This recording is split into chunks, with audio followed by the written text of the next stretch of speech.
অল্প সময়ে সবথেকে মজার আর সহজ রেসিপি হচ্ছে লাউ চিংড়ি, যেটা কিনা বাঙালিরা অনেক বেশি পছন্দ করে। আর এই লাউ চিংড়িটাই আজকে সবথেকে মজা করে তোমাদেরকে বানিয়ে দেখাবো। স্পেশাল মশলা করে খুবই স্পেশালভাবে আজকের এই লাউ চিংড়িটা তোমাদের বানিয়ে দেখাবো। আশা করছি আজকের এই সুন্দর রেসিপিটা তোমাদের সবার কাছে ভালো লাগবে। তো কথা না বাড়িয়ে মূল রেসিপিতে চলে যাচ্ছি। তো লাউ চিংড়ি বানানোর জন্য প্রথমে আমার লাগছে এখানে লাউ। তো আমি কিন্তু এখানে একদম কচি একটা লাউ নিয়ে নিয়েছি। তোমরা এখানে যে কোনো লাউ নিয়ে নিবে। তো আমার লাউটা কিন্তু আজকে গোল সাইজের, দেখতে ভালো লাগছিল সাইজটা। তো যাই হোক, খোসা ছাড়িয়ে আমি এখানে ছোট ছোট পিস পিস করে কেটে নিয়েছি। এখন আমি একটু টমেটো পেস্ট করে নিচ্ছি, আর এই টমেটোর মধ্যে আমি দিয়ে দিচ্ছি কয়েকটা কাঁচা লঙ্কা আর কয়েকটা ধনিয়া পাতা।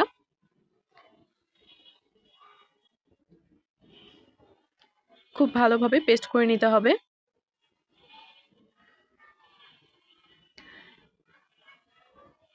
এইদিকে প্যানের মধ্যে তেল গরম করে নিয়েছি, আর এর মধ্যে দিয়ে দিয়েছি আমি চিংড়ি মাছ।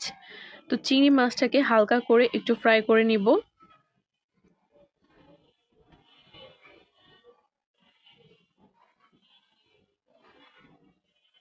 অবশ্যই মাঝে দু একবার উল্টে সুন্দরভাবে ফ্রাই করে নিতে হবে।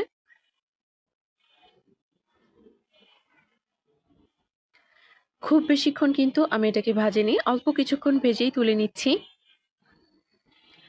চিংড়ি মাছ কিন্তু খুব বেশিক্ষণ ভাজতে হয় না, অল্প কিছুক্ষণ ভাজলে কিন্তু হয়ে যায়।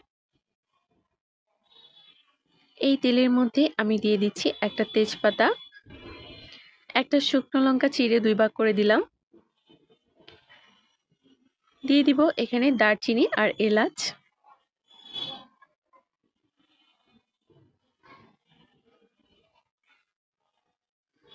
সামান্য কয়েকটা জিরা দিয়ে দিচ্ছি।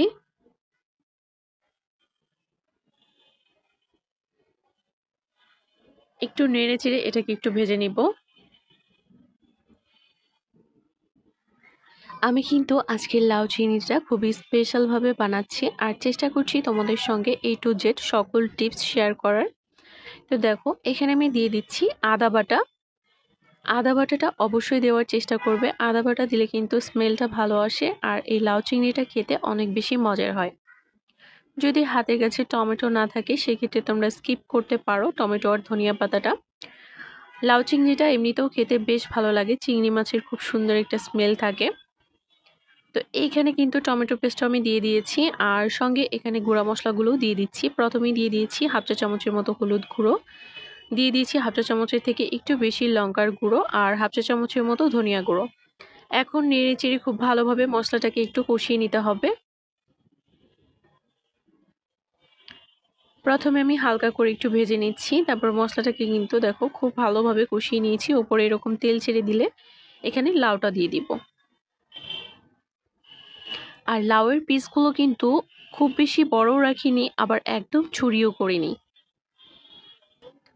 মশলার সঙ্গে খুব ভালোভাবে লাউটাকে মিশিয়ে নিব প্রথমে। চুলার আঁচটা কিন্তু আছে লো হিটে।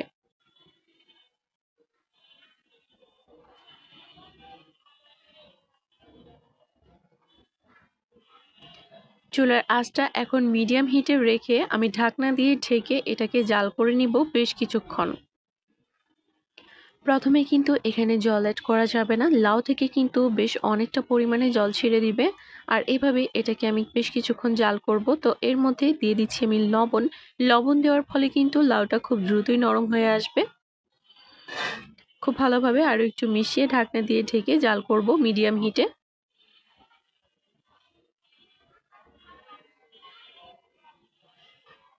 মাঝে একবার ঢাকনাটা তুলে অবশ্যই একটু নেড়েচেড়ে দিতে হবে, নিচে থেকে যেন আবার লেগে না যায়। আজকে আমি তোমাদের সঙ্গে যে টিপসগুলো শেয়ার করছি, অবশ্যই রান্নার সময় এই টিপসগুলো যদি তোমরাও ফলো করো, তোমাদের রান্নাও কিন্তু একদম পারফেক্ট হবে। লাউটা কিন্তু অলরেডি নরম হয়ে এসেছে, আর লাউয়ের যে জল উঠেছিল এটাও কিন্তু শুকিয়ে এসেছে।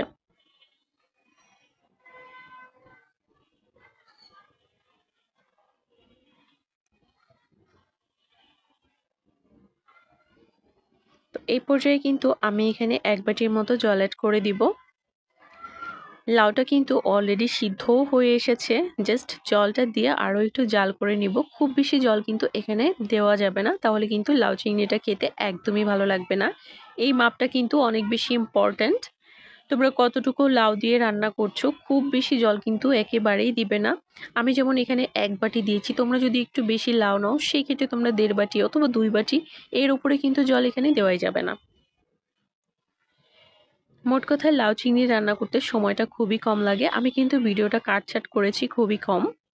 তোমাদের সঙ্গে A to Z আমি শেয়ার করার চেষ্টা করেছি। দেখো এখানে আমি জাস্ট এটাকে 5 মিনিটের মতো জাল করেছি। তারপরে কিন্তু ঝোলটা অনেকটা শুকিয়ে এসেছে। এর মধ্যে আমি ভেজে রাখা চিংড়ি মাছগুলো দিয়ে দিয়েছি। আর ওপর থেকে আমি ধনিয়া পাতাগুলোও দিয়ে দিচ্ছি। কিছুটা ধনিয়া পাতা তো আমি আগেই টমেটোর সঙ্গে পেস্ট করে দিয়েছি, আর লাস্টেও কিছুটা দিয়ে দিলাম, এতে করে স্মেলটা আরও ভালো আসবে, খেতে ভীষণ ভালো লাগে এভাবে। তো নেড়ে চেড়ে খুব ভালোভাবে একটু মিশিয়ে নিব।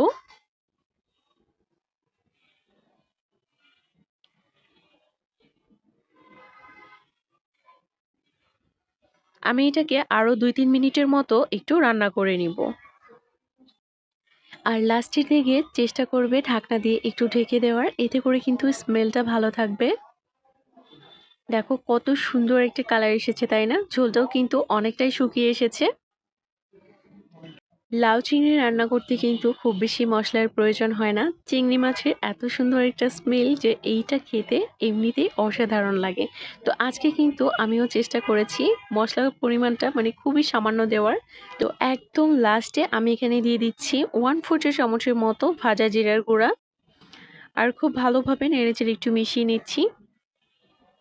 নামানোর পরে কিন্তু ঝোলটা আরও একটু শুকিয়ে যাবে, তাই একদম শুকিয়ে নামানোর দরকার নেই। এটাকে আমি এভাবেই নামিয়ে ফেলবো।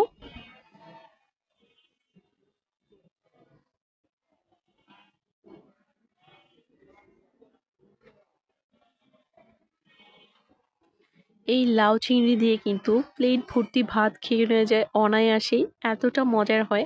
বিশেষ করে যারা চিংড়ি মাছ খেতে পছন্দ করে, রেসিপিটা কিন্তু তাদের জন্য ভীষণই মজার একটা রেসিপি। দেখো কতটা সুন্দর লাগছে, তাই না? গরম গরম ভাতের সঙ্গে এই গরম গরম লাউ চিংড়িটা খেতে কিন্তু অসাধারণ লাগবে। তো রেসিপিটা যদি তোমাদের কাছে ভালো লেগে থাকে তাহলে অবশ্যই চ্যানেলটি সাবস্ক্রাইব করে পাশেই থাকবে। আর যারা অলরেডি করেছো তাদেরকে অসংখ্য ধন্যবাদ। আর আজকের রেসিপিটা তোমাদের কেমন লাগলো কমেন্ট করে জানাতে কিন্তু ভুলবে না। আর যদি ভালো লাগে সবাইকে বলবো একবার হলো এভাবে ট্রাই করে দেখবে। বিশ্বাস করো তোমরা নিরাশ হবে না। আশা করছি সবার কাছে ভালো লাগবে।